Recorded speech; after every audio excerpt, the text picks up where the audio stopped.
Hi everybody, I'm Zilla Blitz and welcome. Today we're going to do a deep dive first look at the wargame Eylau 1807, designed by Uwe Walentin and published by Sound of Drums Games. This game is volume 1 in their new Battles of Napoleon series. Let's jump in and take a look. I'm very excited to show you Eylau 1807. I think you're really going to enjoy the look at this one. The production quality is really outstanding. Attention to detail in all of the components and all of the things that have been thought through here, I think really shine through in the production of this one. And there is a lot to look at in this box. 1,400 counters in this big 3-inch box, 2 maps, 5 scenarios to explore, and a lot of player aids to look at too, with some cubes to help with some of the different game systems as well. So let's jump in now and take a look at the back of the box. So as we look at kind of the game features here, this is a 2-player game. I'll comment on solo as we look at the rules, but I do think it's a very solo-friendly kind of game, especially with their kind of activation system that they use for activating divisions in the game.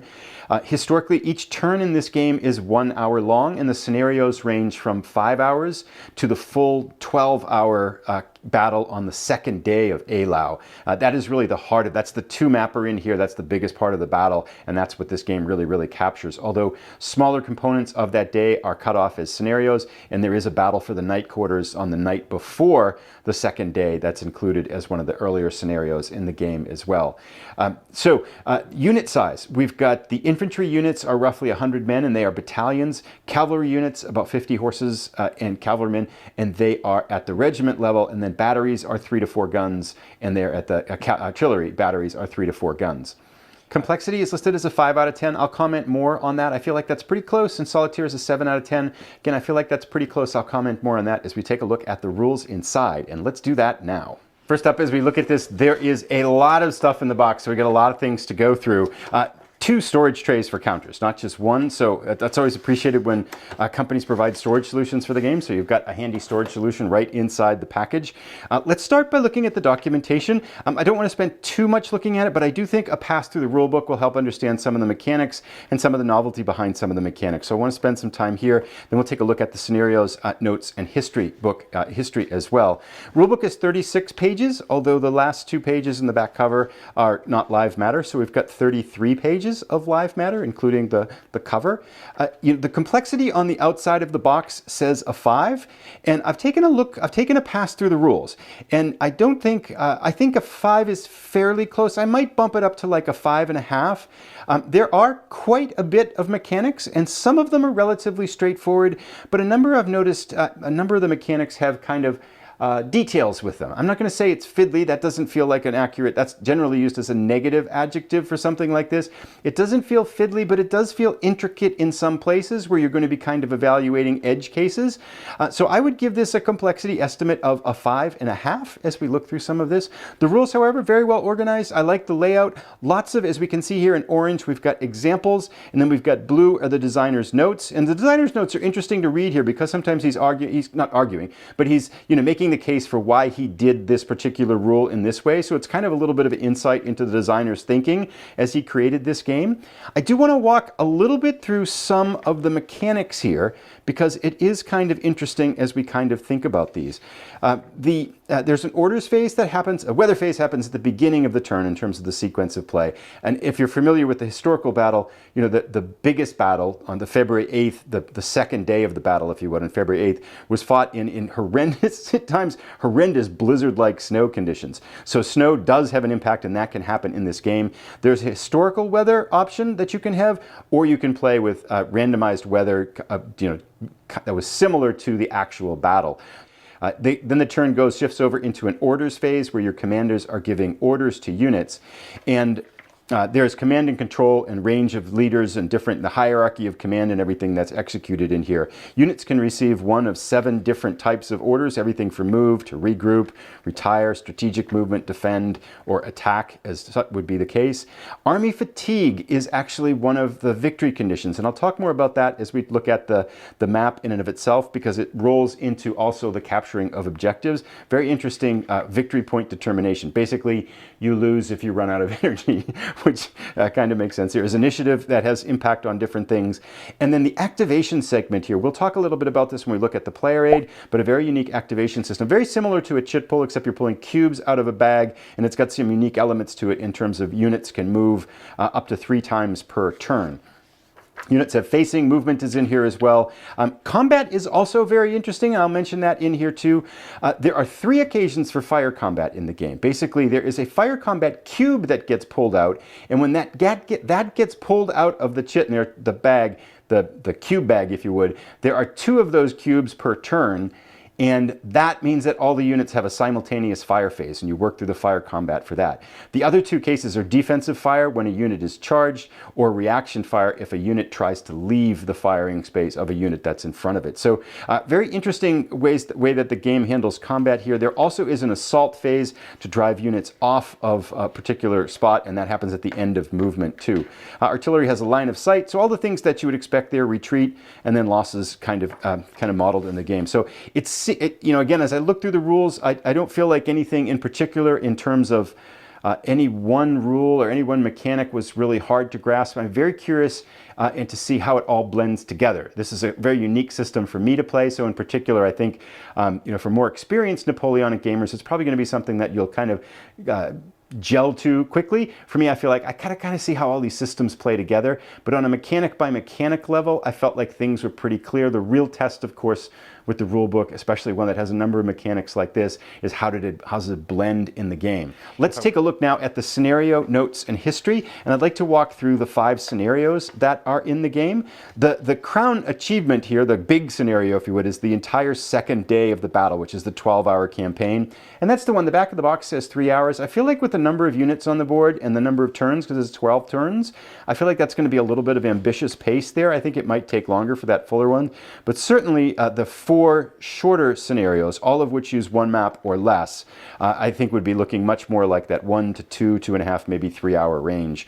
And just to kind of list the scenarios here that we've got the battle for Night Quarters, which took place the day before the larger battle on the 8th of February. Then we have the historic, the famous, the infamous, if you would, Murat's cavalry charge on the 8th of February as one part of the attack. That's modeled as its own independent scenario. Davout's attack, also modeled, and then Lestock saves the day. Of course, that was the Prussian commander's units that arrived late in the day to save the battle for the Russians from impending doom. Those other 4 scenarios, they range from like 4 to 5 different turns, so 4 or 5 hours each. And again, each turn is 1 hour, and then the full campaign, again, 12 hours long. In terms of that's going to be a major endeavor with 2 maps, as we shall take a look at here. There's also, I really like the historical background here, talking about the battle and the combat and how it all played out. Here we have Murat's charge on the cavalry charge at Eylau on the second day too. And then furthermore, we have designer's notes in the back talking about scale and some of the reasoning and thinking of this.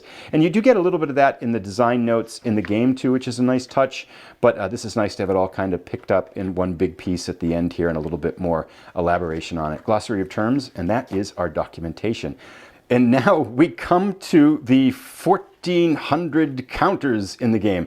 Don't let that shake you though, because I hesitate. I don't think this falls into the category of a monster game.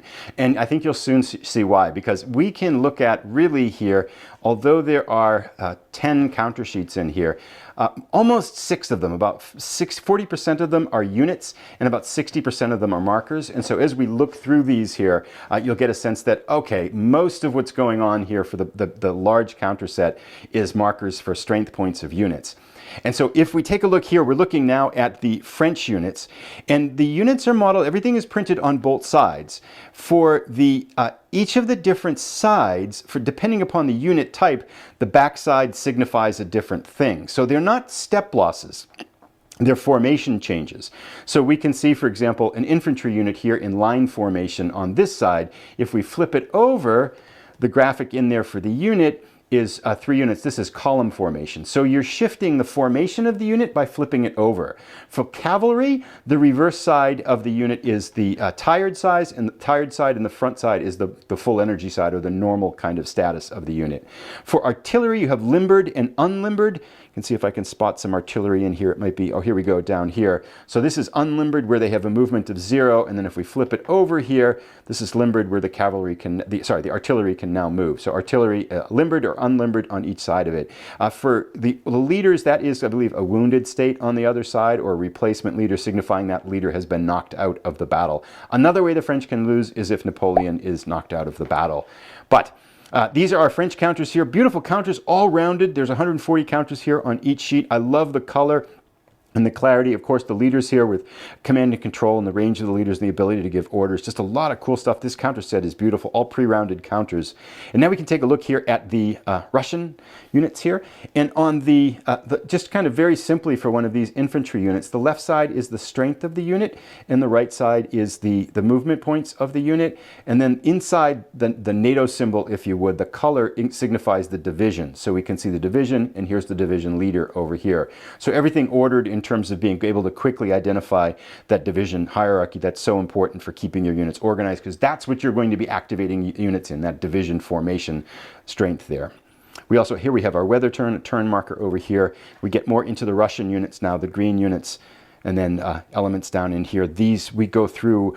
This is for the firing, for the smoke caused from firing. So when you have those simultaneous fire combat phases, you're going to be dropping these on the units that fired, so be able to keep track of what has fired and what hasn't fired. But yeah, the units look really, really good. This, interestingly enough, one of the things that I think the game has really tried to do, if we talk a little bit about stacking and then how these markers work. So these markers are going to drop on top of the unit to kind of indicate firing. At the end of that fire combat phase, you'll pull those off. So you've really got the units facing up without a marker on at that point. There is a unit, an infantry unit can go in a square defensive formation. In that case, you're going to drop this square counter on top of the unit to signify that. But other than that, there's nothing that goes on top of units as a marker. Now we'll see as we get further on, we'll see some of the markers themselves. They're going to be the strength point markers that slide underneath of them, and that's the system for basically dictating the depletion of strength of units over time. We'll talk more about that in a moment as we get to those counters. Here we have all of the move orders, so basically each division is going to be given a move order, and you're going to be using activation command points really to change those orders in each turn, to try to get the units to change. And there's a whole distance and element and range of command and stuff like that that's going to impact how effective and how easily you can do that. Now, I'm going to kind of hop over. These, by the way, are alternate leaders. They're just a full set of counters that if you don't like the kind of portrait images that are on the leader counters, you can use these alternate commanders here instead. Now, I'm going to skip over these two counter sheets here because I want to talk more about the standard. These are alternate strength point counters, and we'll talk about that instead. Most of the counters here, like 4 of these, 3 of these, 3.5 of the counter sheets are what are called the strength point markers. And this is basically the system that's used to keep track of the unit strength. So if this is indicates the current strength of the unit. So if a unit takes casualties and it loses strength points, you're going to slide underneath this number here would indicate now that the new strength of that unit is 5, and it's going to go underneath the unit. So really you're going to be still looking at the units. If you want to take a check at that strength of the unit, you can look underneath it to find the exact strength. So there are a lot of them printed again on both sides. So you get the even numbers on this side. So you're going to be shifting these around and pulling them out as units take hits and casualties. As an alternate system to that, here's more move orders and the strength point markers there too. As an alternate system to that, they've also got these pollards in the units here, and these basically have 1, 2, 3, 4 for strength points, 5, 6, 7, 8 for strength points on the back. So you can use these pollards underneath and then rotate them with the value of the strength of the unit facing towards the top of the unit if you'd like to use this alternate system to track strength instead. And this way you're not constantly swapping out units, you're just turning the strength point indicators around underneath the unit. So it's really totally player preference as to what system you want to use in the game for keeping track of the strength of units.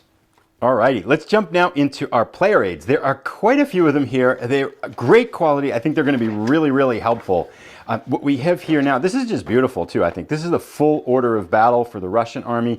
There's one for the French army as well. So you've got all of your divisions with the leaders and the counters here. So really handy for taking a look at kind of where your units are and what units are involved in the battle. This is just beautiful too to see how everything's really organized and put all together here. So really nice touch. This is a kind of a semi-gloss paper, so really nice quality to look at that in terms of the artwork. Likewise, we have the same player aid here for the French.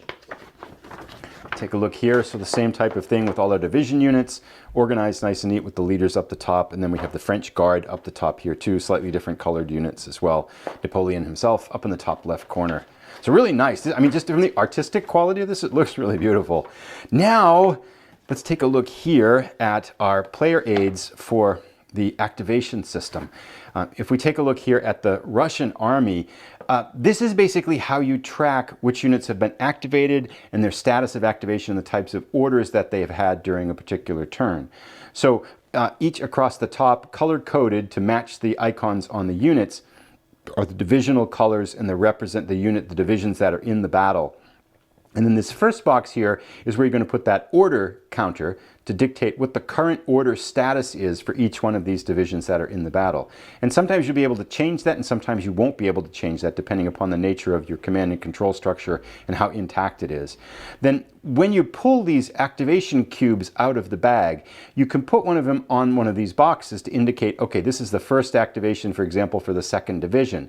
And because you can activate them multiple times in a turn, if you pull another activation cube out and you say, okay, I want to activate the second division again, you're going to drop it here on the second activation. But over here, you get the infantry, one movement point less for infantry and artillery, and 2 movement points less for cavalry. And then likewise, if you activate it a third time, you get the third level penalty down here. So this is going to be kept out beside the map so that you'll be able to track as the game's going on, you'll be able to track on turn-by-turn basis what units have been activated and what units have not been activated, how many times they have. So it's a really elegant system. This is a nice cardstock. It's not paper, really thick. It's almost like its own little mounted map. So really nice quality of that. And I like the artistic vision again here too. Same thing, we have it for the French version here now. We have 2 other standard playing aids here. These are the fire combat table and the terrain effects chart on this side here. Very elegantly done, it looks really good. And again, this is almost like its own little map cardstock. This is really thick, it doesn't bend, it's nice quality and really well done. And then we have the assault charge table here. So these are some of the tables for handling assaults, and then square roll, stand table, and the odds die roll modifier. So a little bit of procedural stuff. So these are identical. I mean, they're printed on both sides, so one for each player. So be able to look at these and reference these as you play. I want to show you the maps. Before I want to show you the maps, I just want to jump in and take a look, show you real quick the cubes here. So these are the cubes, again, that we use for the activation system. And these are also the cubes you use for cracking the fatigue points of the army. And I'll talk a little bit more about that as we look at the map, because that's where I want to talk about victory conditions here. These, I believe, are the fire combat cubes that you're going to be pulling out to indicate that that particular phase in the turn is going to be used for activation. This is a tally stick for keeping track of numerical numbers. It goes -10 all the way up to 40 or so. I confess I'm not quite sure what part of the game this is going to be handy for, but I think it could be a really nice way to kind of keep track of a numerical tally in your head, but I'm not quite sure what phase of the game it's intended to use yet. So I haven't been able to find the reference in the rule for that yet, but a little bit of a side there. And now let's take a look at our maps.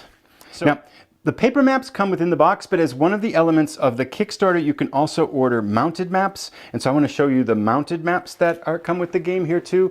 These are really nice quality, very nice mounted maps, good thickness, good foldability. They feel like they're really nice, well produced here.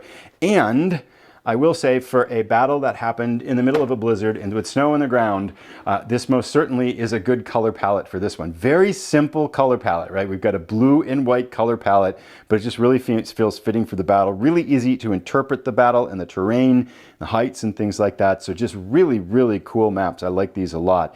Now, I should mention a little bit about the sizes of things. The units are 15 millimeters, so right around 5/8 of an inch. These hexes are 20 millimeters across, so just about 13/16 of an inch. So a little bit large, bigger than ½ inch. And certainly I think with the stacking system, where you've got relatively few markers in the pile, if you have 2 units, you're going to have 2 perhaps strength point markers under it. Looks like you're going to be dealing with 4, maybe 5 at the most in terms of a case of extreme cases where you've got a leader and a couple of infantry units that have a depleted strength and stuff like that. So I feel like in terms of the visibility and the playability of the game, from a stacking standpoint and from a map standpoint, it's really going to be probably pretty easy to manage. I do want to talk, as well as I pull out the second map and show some close-ups on some of these too, I also want to talk a little bit here about the victory conditions, because I think they are very interesting. Basically, you win for most of them. I mean, Napoleon dies, the Russians win as well, but for the most part, you're trying to exhaust your opponent's army. And there's ways that it's interesting to see what kind of things cause this exhaustion. It's not just losses, but you lose kind of these fatigue points. And if you run out of all these fatigue points, you basically have lost the battle. You lose fatigue points if a unit's eliminated, like if you have a leader casualty, but you also consume fatigue points when you do something like issue attack orders, which take 2 of those fatigue points, cubes. You also them for each move, kind of strategic command, defend and retire. All of those things consume your energy's army, and you're going to be removing these cubes until you kind of run out of all the cubes, and the first side that runs out is basically the side that's run out of any and exhausted itself and concedes the battlefield. However, there's more to it than that, because many of these hexes are going to be victory points, or victory point places, victory point locations. You gain energy by capturing victory points that your opponent starts the battle with. So basically signifying a raise in morale, your troops have moved forward, the other side is getting dejected. And so there's going to be a shift in victory points where you can gain them by gaining these victory positions too, these objective hexes too. And also you gain them by if you order a regroup order to your command.